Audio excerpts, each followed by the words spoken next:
30 days since we bred Birdie, so we are going to take her in for her ultrasound this week. Ultrasounds are generally unclear in that it's easy to double count or miss a puppy, but we are eager to get a rough idea of who's in there. Hi guys, good morning. We're taking Birdie to the vet today for her ultrasound. We can't wait. I think I've seen enough changes in her that I am convinced that she's pregnant, but yeah, come with us and let's find out.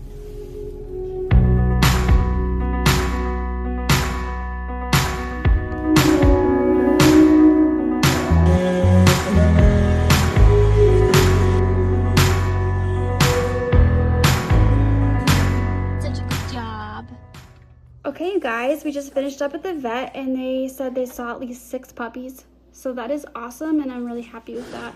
We can go in around day 50 of her gestation and get an x-ray for a definitive count. And that would just give us more peace of mind during the process of birthing to know when she's done. We used Embark for Birdie's DNA testing and it's just incredible what they can get from a saliva swab. This is Embark's most comprehensive DNA test, so we did pay a little bit more for it, but I do think it's worth it for the peace of mind and just for eliminating any uncertainties. First off, they gave us Birdie's lineage, and you can see here she has the mix of the Poodle and the Australian Shepherd.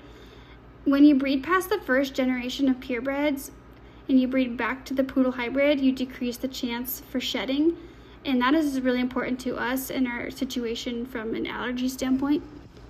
The standard Poodle I grew up with was not cuddly in the slightest, but I don't think that is true of all poodles, but maybe a little stereotypical of the breed. Australian Shepherds, on the other hand, are oftentimes known as Velcro dogs, so I'm sure that plays a part in why Birdie is so snuggly and always right in with the family. Also, Birdie's mom, standard Poodle, was the most laid-back Poodle I've ever met, which is the very reason we bought Birdie, because we bought her at 9 weeks old and we can see her temperament was the same. We did breed Birdie back to a Bernedoodle. So Sonic is a Poodle and St. Bernese Mountain Dog. The temperaments of St. Bernese Mountain Dogs are affectionate, gentle giants. Other words that come to mind with this breed are easygoing, social, and very loyal to their family. We chose to breed Birdie to a Bernedoodle because this combination of the 3 breeds is really unique in that you have the non-shedding coat, but combine that with the really personable qualities of the Australian Shepherd and the St. Bernese Mountain Dog. The temperaments of the dogs will obviously vary between puppies, but because of Sonic and Birdie's personalities, we are really breeding for a very easygoing, highly trainable, non-shedding dog that will just love to be around their people. The DNA test goes into great detail about their coats and colors.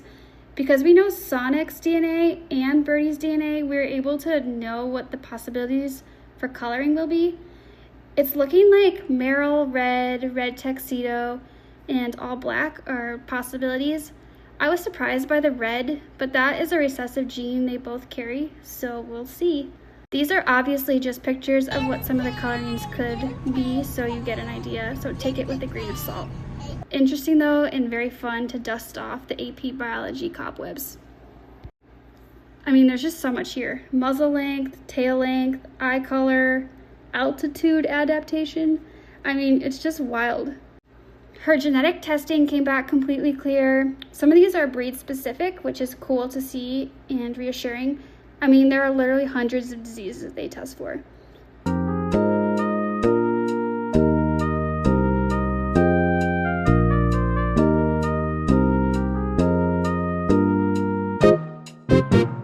And then it ends with inbreeding and diversity, which is just showing Birdie is coming from great lineage and is at very low risk for genetic diseases.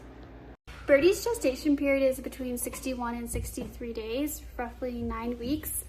So we're looking at around March 16th for puppies, which will be here before we know it. If you have any questions, drop them in the comments. But yeah, otherwise, that's all for now, folks.